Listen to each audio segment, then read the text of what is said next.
भक्त महानुभावहरू, आज हामी श्री स्वस्तानी व्रत कथाको द्वितीय दिवसमा छौँ।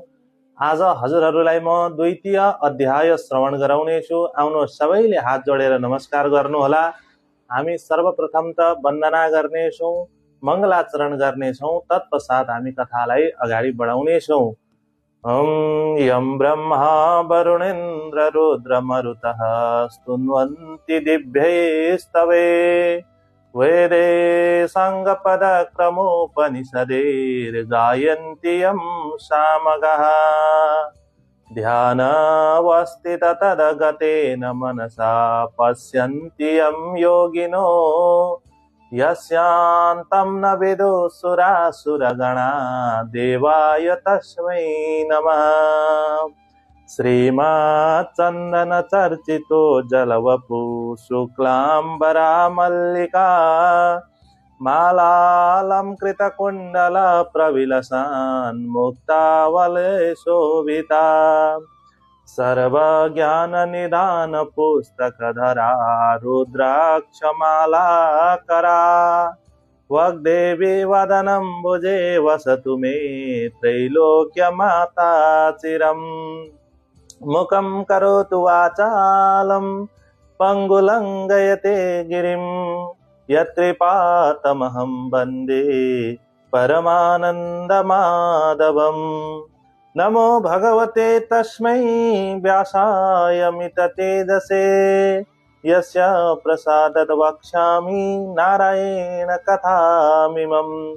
नारायणं नमस्कृत्य नरं चैव नरोत्तमं देवीं सरस्वतीं व्यासं ततो जयमुदीरयेत्। अतः द्वितीयोऽध्यायः। हे मुने, अघि यो संसार जलमय छँदा विष्णु भगवानका नाभिबाट सहस्त्रदल कमल उत्पन्न भयो। त्यस कमलमा बसी ब्रह्मा सृष्टि गर्ने विचार गर्दै थिए। त्यही अवसरमा विष्णु भगवानको काने गुजीबाट अत्यन्त पराक्रमी मधुकैटभ नामका दुई वीर उत्पन्न भए। ती दैत्यले जलमय संसारमा कहाँ के छ भनी घुम्दा ब्रह्मा बसेको स्थानमा पुगी कमलको डाँठ समातेर माथि गई हेर्दा ब्रह्माजीलाई देखे र उनलाई खसाल्न तयार भए। त्यो देखेर डराएका ब्रह्माले योगमायाको आराधना गरे। योगमाया प्रकट भएपछि ब्रह्माले हे ईश्वरी, विष्णुलाई जागा गराइदिनुहोस् भनेर उनले ब्रह्माको कष्ट बुझे। विष्णु भगवानलाई जागा गराइदिन्। भगवान जागा भएर हेर्दा ती मधुकैटभलाई देखि तत्काल युद्ध गर्न अघि सरे। दिव्य 5000 वर्षसम्म जलमा युद्ध भयो, तर हार जित हुन सकेन। अनि विष्णुले हे दानव हो, तिमीहरू पराक्रमी रहेछौ, म प्रसन्न भए। इच्छा भएको वर माग भन्दा अहंकारी मधुकैटभले भने, हे विष्णु, यस युद्धमा हाम्रो जित भयो, तिमी हार्नेले के दिन सक्छौ? बरु तिमीलाई इच्छा लागेको वर हामीसँग माग। दैत्यहरूको त्यस्तो अभिमानपूर्ण कुरा सुनि विष्णुले भन्नुभयो, पहिले वाचा गर अनि म वर माग्दछु। अनि दानवले तिमीले जे मागे पनि अवश्य दिनेछौ भन्ने वाचा गरेपछि विष्णु भगवानले अरु वर के मागौं, तिमी दुवैलाई म मार्दछु, मेरा हातबाट मर भनेको सुनि मधुकैटभले भने, हे विष्णु, तिमी छली रहेछौ, कपट गरेर वर माग्यौ। बाचा हारेको हुनाले हामी दिन्छौ, अब के गर्ने भनी विचार गर्दा सारा संसार जलमय देखि भने, हे विष्णु, हामीलाई जल नभएको स्थानमा मार। दैत्यका त्यस्ता कुरा सुनि विष्णुले आफ्नो काखमा राखेर सजिलैसित दुवैलाई मारे। तिनै दैत्यको बोसो शीतकालमा तुषारोले पानी जमेझै समुद्रको जलमा जमेर पृथ्वी भइन्। मासुले पर्वत र हाडले पत्थर भयो। त्यो देखेर ब्रह्माले संसार सृष्टि गर्न भनी पहिल्यै 14 भुवन सृष्टि गरे। कुन भने एक भुरलोक ल त्यसै गरेर 2 भुवरलोक ल त्यसै गरेर 3 स्वर्गलोक र महलोक र त्यसै गरेर जनलोक, तपलोक, सत्यलोक, यी माथिका र अतल, वितल, सुतल, तलातल, महातल, रसातल, पातल, यति तलका जम्मा 14 भुवन र द्वीप सृष्टि गरे। कुन कुन भने जम्बुद्वीप र प्लक्षद्वीप, सालमली द्वीप र कुशद्वीप, कौचद्वीप र शाकद्वीप, पुष्कर द्वीप र त्यसपछि 7 समुद्र सृष्टि गरे। छारोज समुद्र, सुरोज समुद्र र इक्षुरसोज समुद्र, घृतोज समुद्र, दधिमण्डोज समुद्र र क्षीरोज समुद्र, शुद्धोदक समुद्र, जम्बुद्वीप छारोज समुद्रले बेष्टित छ, त्यहाँ अग्निग्र राजा राज्य गर्दछन्। प्लक्षद्वीप इक्षुरासोज समुद्रले बेष्टित छ, त्यहाँ इत्मज्जिह्वा राजा राज्य गर्दछन्। सालमाली द्वीप सुरज समुद्रले बेष्टित छ, त्यहाँ यज्ञबाहु राजा छन्। कुशद्वीप घृतोज समुद्रले बेष्टित छ, त्यहाँ हिरण्यरेता राजा छन्। क्रौचद्वीप क्षीरोद समुद्रले बेरिएको छ, त्यहाँ धृतराष्ट्र राजा छन्। शाकद्वीप दधिमण्डोद समुद्रले बेरिएको छ, त्यहाँ मेधातिथि राजा राज्य गर्दछन्। पुष्कर द्वीप शुद्धोज समुद्रले बेष्टित छ, त्यहाँ वितिहोत्र राजा राज्य गर्दछन्। जम्बुद्वीपको विस्तार 4 लाख कोश छ, यसको आकार कमल गट्टा जस्तै छ, यसमा 9-9 हजार योजनका 9 खण्ड छन्। यस प्रकार सृष्टि गरिसके 8 पर्वत सृष्टि गरे। कुन कुन भने सुमेरु पर्वत, त्यसै गरेर गन्धमादन पर्वत र त्यसै गरेर कैलाश पर्वत र त्यसै गरेर हिमालय पर्वत र त्यसै गरेर त्रिकुट पर्वत र त्यसै गरेर चित्रकूट पर्वत र त्यसै गरेर चन्द्रान्तक पर्वत। चन्द्रकूट पर्वत त्यसपछि प्राणी सृष्टि गरौँ भनेर महादेवको तपस्या गरे।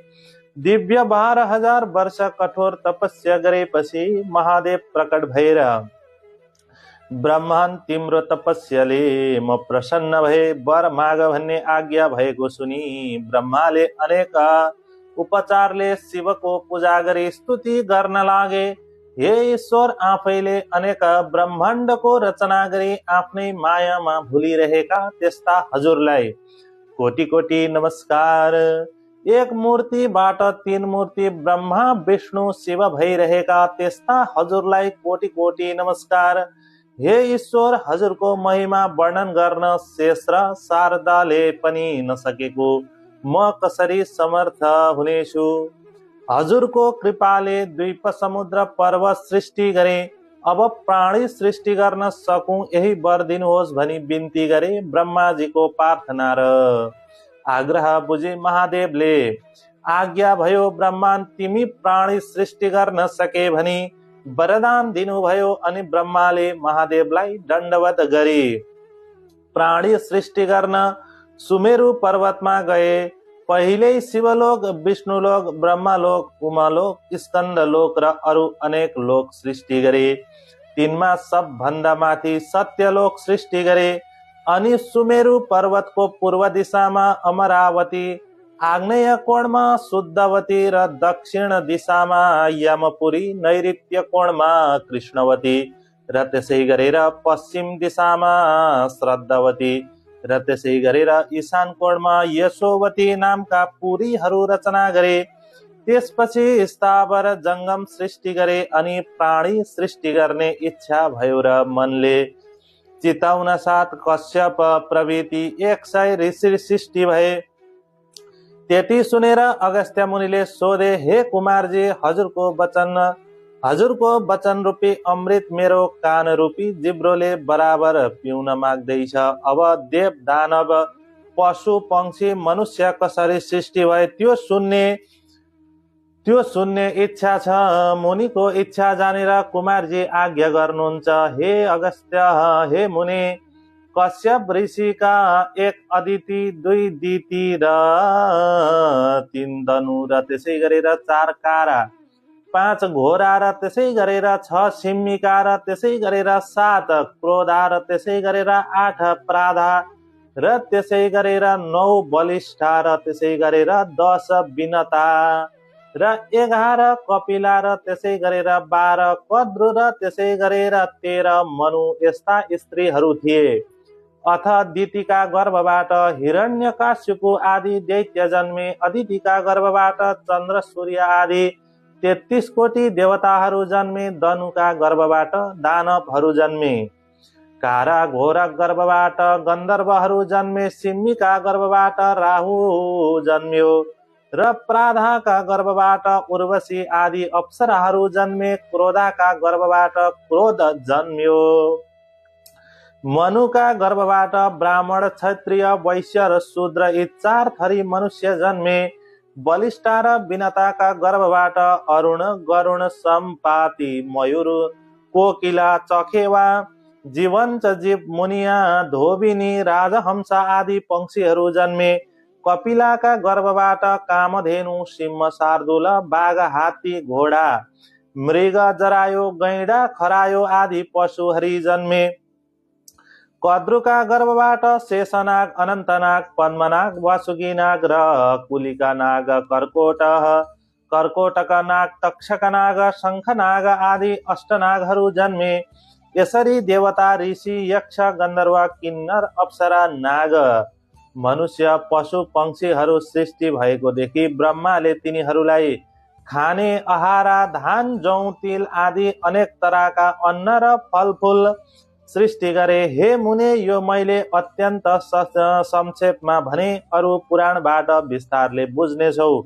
यो सृष्टिका कुरा सुनाए। अब के सुन्ने इच्छा छ भन भन्दा अगस्त्य मुनि भन्दछन्, हे कुमार, कुन कुन भुवनमा कुन कुन देवता छन् र दिक्पाल कसरी भए, यो सुन्ने इच्छा छ। त्यति सुने कुमारजी आज्ञा गर्नुहुन्छ। हे मुने, कैलाश भुवनमा महादेव हुनुहुन्छ, वैकुण्ठ भुवनमा विष्णु भगवान हुनुहुन्छ, सत्य भुवनमा ब्रह्मा छन्, उमा भुवनमा पार्वती हुनुहुन्छ, स्कन्द भुवनमा म छु, धूम्र भुवनमा धूम्र ऋषि हुनुहुन्छ, नैऋत्य भुवनमा अन्य ऋषिहरू हुनुहुन्छ। यति भुवनका कुरा कहे। अब दिक्पाल भएका कुरा भन्दछु। कश्यप ऋषिका छोरा इन्द्रले हिमालयमा गई धेरै कालसम्म कठोर तपस्या गरे। महादेव प्रसन्न भए। हे इन्द्र, तिम्रो तपस्याले म प्रसन्न भए भनी वरदान दिए। अमरावतीको अधिपति र पूर्व दिशाको दिक्पाल बनाई पठाए। फेरि एउटाले गई उसै गरी तपस्या गर्दा महादेव प्रसन्न भएर अग्नि नाम राखी अग्निकोणको दिक्पाल बनाई शुद्धवतीको अधिपति गराई पठाए। फेरि अर्कोले गई त्यसै गरी तपस्या गरे। महादेव प्रसन्न भए यम नाम राखी दक्षिण दिशाको दिक्पाल बनाई यमपुरीको अधिपति गराई पठाए। फेरि एउटाले गई त्यसै गरी अधिपति गराई पठाए। फेरि एउटाले गई त्यसै गरी तपस्या गरे। महादेव खुसी भई नैऋत्य नाम राखी नैऋत्य कोणमा दिक्पाल र कृष्णवतीको अधिपति गराई पठाए। फेरि अर्कोले गई त्यसै गरी तपस्या गरे। महादेव प्रसन्न भई वरुण नाम राखी पश्चिम दिशाको दिक्पाल र श्रद्धावतीको अधिपति गराई पठाए। फेरि 49 वायुले गई त्यसै गरी तपस्या गरे र महादेव प्रसन्न भई वरदान माग भन्दा ती वायुले हामी 49 जना एक हुन सकौं र हामीलाई कोही नदेखुन्, केवल शब्द मात्र सुनुन्, बलमा पनि कसैले जित्न नसकुन् भनी माग्दा महादेवले तथास्तु भनी वरदान दिएर वायु नाम राखी वायव्य कोणको अधिपति गराई पठाए। फेरि एउटाले गई त्यसै गरी तपस्या गरे। महादेव खुसी भई कुबेर नाम राखी उत्तर दिशाको दिक्पाल र अलकापुरीको अधिपति गराई पठाए। फेरि एउटाले गई त्यसै गरी तपस्या गरे। महादेव प्रसन्न भई विश्वकर्मा नाम राखे ईशान कोणको दिक्पाल र यशोवतीको अधिपति बनाई पठाए। हे मुने, यति दिक्पाल भएको कुरा कहे। अब के सुन्ने इच्छा छ भन। कुमारका यस्तो वचन सुनि अगस्त्य मुनि भन्नुहुन्छ, महादेव र सतीदेवीको विवाह भएको र सतीदेवी मर्दा उत्पात भएको, फेरि सतीदेवी महादेवकी पत्नी कसरी भइन् र कस्तो कारण परेर उनको मृत्यु भयो, यो सबै विस्तारले आज्ञा होस्। मुनिको इच्छा जानी प्रसन्न भएका कुमारजीले यो कुरा तेस्रो अध्यायमा वर्णन गर्नेछु भन्नुभयो। इति श्री स्कंद पुराणे केदारखण्डे माघ महात्म्ये कुमार अगस्त्य संवादे श्री स्वस्तानी व्रत कथायं दिक्पाल वर्णना नाम द्वितीयोऽध्यायः। प्रेमले भन्नुहोला श्री स्वस्तानी माता को जय हो। सांब सदा शिव भोले बाबा को जय हो। प्रिय भक्त महानुभावहरू, अब हामी फेरि भगवानको वन्दना गर्नेछौँ, भगवतीको वन्दना गर्नेछौँ।